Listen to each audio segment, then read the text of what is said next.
Ngayong araw, nakatakda magsagawa ng public hearing ukol sa taas sahod ng mga manggagawa sa Metro Manila, ang Department of Labor and Employment.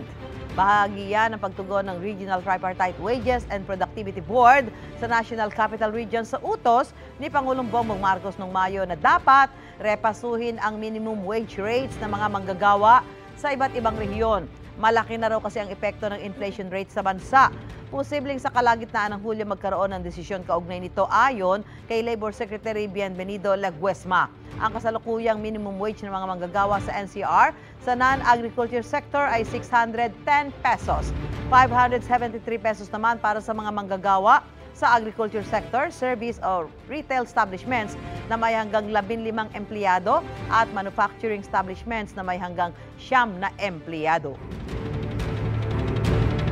Mga kapuso, para una ka sa mga balita, mag-subscribe sa GMA Integrated News sa YouTube. Sa mga kapuso abroad, subaybayan niyo po kami sa GMA Pinoy TV at sa www.gmanews.tv.